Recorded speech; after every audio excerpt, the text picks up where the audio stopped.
कहानी की शुरुआत में हम कुछ सैनिकों को जंगल में आता हुआ देखते हैं। तभी उन्हें अपने सामने एक घायल जंगली सुअर दिखता है जिसकी हालत काफी खराब थी। उसको देखकर जनरल लियो को कुछ शक होता है। इसके बाद हमारा सीन लियोयांग सिटी में शिफ्ट होता है जहाँ अभी एक फेस्टिवल चल रहा था। तभी हम वहाँ प्रिंसेस लिंक और मास्टर पेन को देखते हैं। तभी मास्टर पेन प्रिंसेस लिंक से कहते हैं, आप जल्दी करें नहीं तो हम पकड़े जाएंगे। अगर किसी ने हमें यहाँ पहचान लिया तो ये मेरे लिए बिल्कुल भी अच्छा नहीं होगा। मास्टर पेन की ये बात सुनकर प्रिंसेस लिंक कहती है, जरा तुम शांत रहो नहीं तो तुम्हारी वजह से हम पकड़े जाएंगे। इसके बाद हमारा सीन कट होता है और हम तीन नकाबपोश डांसर्स को देखते हैं जो सभी लोगों का मनोरंजन कर रहे थे। तभी वहाँ एक पक्षियों का झुंड आता है जो कि आसमान में अलग अलग तरह की आकृतियां बनाने लगता है। ये देखकर वहाँ मौजूद सभी लोग काफी ज्यादा आश्चर्यचकित हो जाते हैं, लेकिन अचानक ही वो सभी पक्षी वहाँ मौजूद सभी लोगों पर हमला कर देते हैं। तभी वो नकाबपोश आदमी भी अपनी तलवारें निकालकर सैनिकों पर हमला कर देते हैं और वो सभी किंग की तरफ बढ़ने लगते हैं। ये देखकर प्रिंसेस लिंक मास्टर पेन से कहती है, हमें किसी भी तरह किंग की जान बचानी होगी। तभी हमारा सीन कट होता है और हम जंगल में फिर से उन्हीं सैनिकों को देखते हैं जो कि वापस जाने के लिए मोड़ते हैं।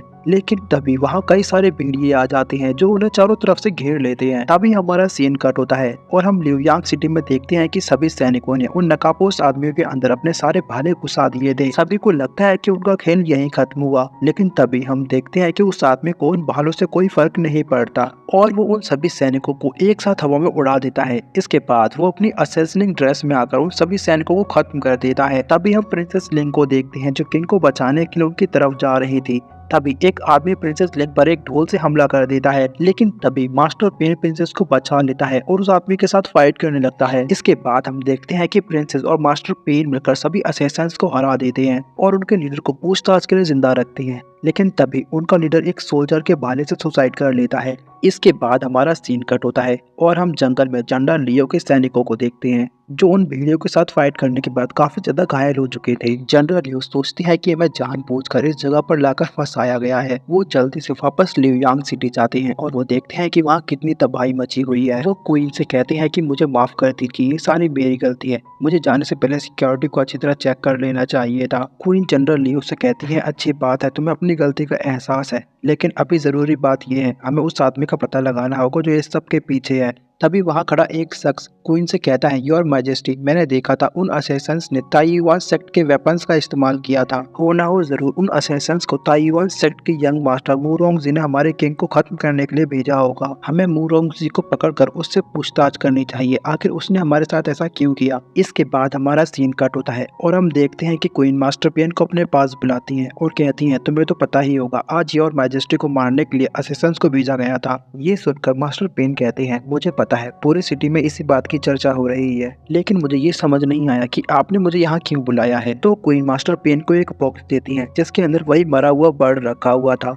वो मास्टर पेन से कहती है, लगता है हमारे दुश्मन किसी तरह जानवरों को काबू कर सकते हैं, क्योंकि आज की फाइट के दौरान इन बर्ड्स ने हमारे कई सैनिकों को घायल कर दिया।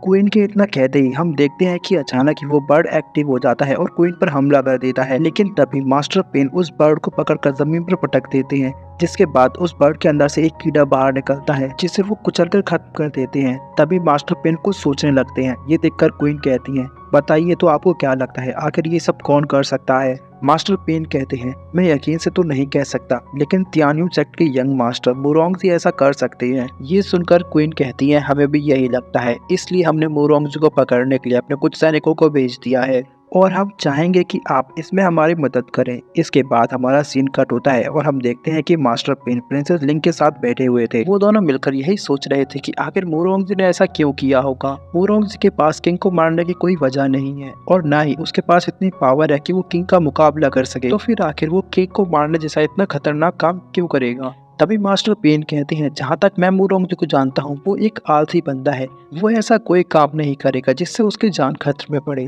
प्रिंसेस लिंक कहती है, हो सकता है कि शायद वो लियोयांग सिटी पर कब्जा करना चाहता हो। ये सुनकर मास्टर पेन कहते हैं, जहाँ तक मैं उसे जानता हूँ वो लियोयांग सिटी पर कब्जा करने की बात अपने सपने में भी नहीं सोच सकता।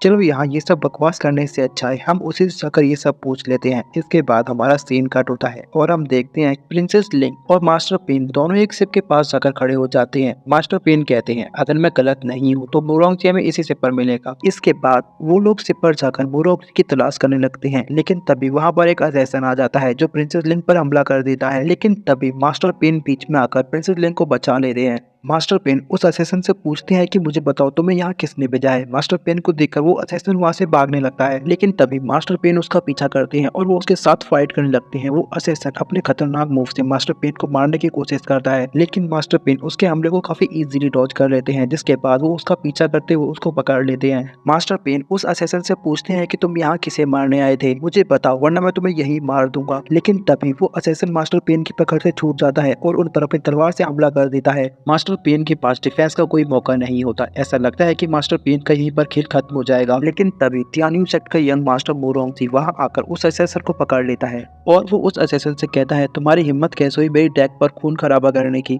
अगर तुम्हारी वजह से मेरा डेक जरा भी गंदा हुआ तो मैं उसे तुम्हारे चेहरे से साफ करूंगा। मोरोंगजी की ताकत देखकर वो असेसर अपनी जान बचाकर वहां से भाग जाता है। इसके बाद हमारा सीन कट होता है और हम देखते हैं कि मोरोंगजी प्रिंसेस लेंग और मास्टर पेन को अंदर लेकर आता है। मोरोंगजी मास्टर पेन से कहता है, अचानक आपको आज मेरी याद कैसी आई, क्या कुछ हुआ है? इस पर मास्टर पेन कहते हैं कि मैं बस यहाँ से गुजर रहा था तो सोचा तुम्हारे सिर पर आकर थोड़ा आराम किया जाए। ये सुनकर मोरोंगजी कहता है, तुम यहाँ रुक सकती हो, लेकिन उससे पहले मुझे बताओ कि वो असेसन कौन था। इस पर मास्टर पेन मोरोंगजी को सारी बात बता देते हैं, जो सुनकर मोरोंगजी मुस्कुराता है और वो कहता है, तुम्हें तो पता है मैं ऐसा नहीं कर सकता, और वैसे भी मेरे पास योर मैजेस्टी को चोट पहुंचाने की कोई वजह नहीं है, और मुझे पता है अगर मैं ऐसा करूंगा तो मैं पल भर में खत्म हो जाऊंगा। मोरोंगजी की बातें सुनकर प्रिंसेस लेक मास्टर पेन के कान में कहती है, इस बेवकूफ की बातें सुनकर मुझे नहीं लगता कि ये योर मैजेस्टी को मारने जैसा प्लान बना सकता है। तभी हम मोरोंगजी को देखते हैं, जो फिर से एक मिस्टीरियस से स्माइल देकर कहता है, तुमने भी आज देखा वो असेसन मेरे पीछे भी पड़े हैं, मुझे लगता है कि मुझे एक कॉन्टिनेंट छोड़कर यहाँ से बाहर भाग जाना चाहिए। तभी मास्टर पेन कहते हैं, मेरे पास इससे भी अच्छा एक प्लान है, क्यों ना तुम हम दोनों को अपना बॉडीगार्ड बना लो, इससे तुम भी सेफ रहोगे और हम भी रियल कल्प्रेट तक पहुँच सकते हैं। ये सुनकर मोरोंगजी कहता है,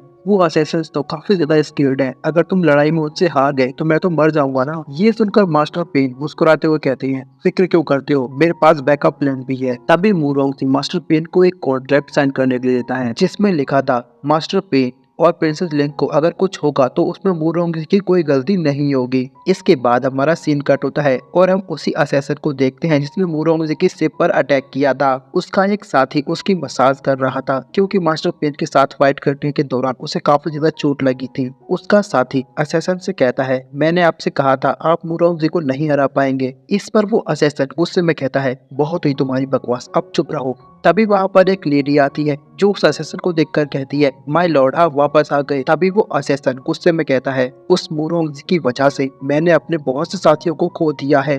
तभी मैडम जाओ कहती है, माय लॉर्ड आपको ज्यादा गुस्सा नहीं करना चाहिए, ये आपकी सेहत के लिए अच्छा नहीं है। तभी वो असेसन कहता है, मोरोंगजी हमें और तियान्यू सेक्ट के सभी लोगों को धोखा दे रहा है, वो हमारे लोगों को अपने नौकरों की तरह ट्रीट करता है, मैं उस कमीने को जिंदा नहीं छोड़ूंगा। इसके बाद हमारा सीन नेक्स्ट डे मॉर्निंग में शिफ्ट होता है, जहां मोरोंगजी मास्टर पेन के साथ कल रात वाले असेसन की तलाश कर रहा था। सबसे पहले वो एक ब्यूटी पार्लर के मैनेजर से पूछता है, क्या आपने इस आदमी को आसपास यहाँ देखा है? इस पर वो लेडी कहती है, मास्टर मोरोंगजी आपको तो पता है यहाँ कई सारे लोग आते जाते रहते हैं, इसलिए मुझे सभी के चेहरे याद नहीं रहते।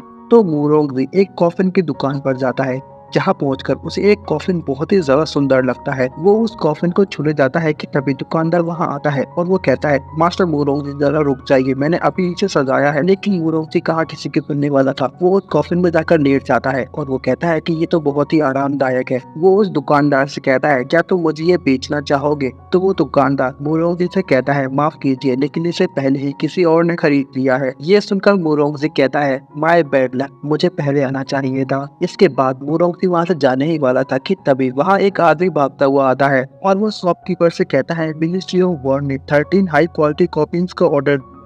ये सुनकर मास्टर पेन और मोरोंगजी दोनों ही काफी ज्यादा हैरान होते हैं। वो लोग सोचते हैं कि आखिर मिनिस्ट्री ऑफ वॉर में इतने सारे लोग कैसे मारे गए।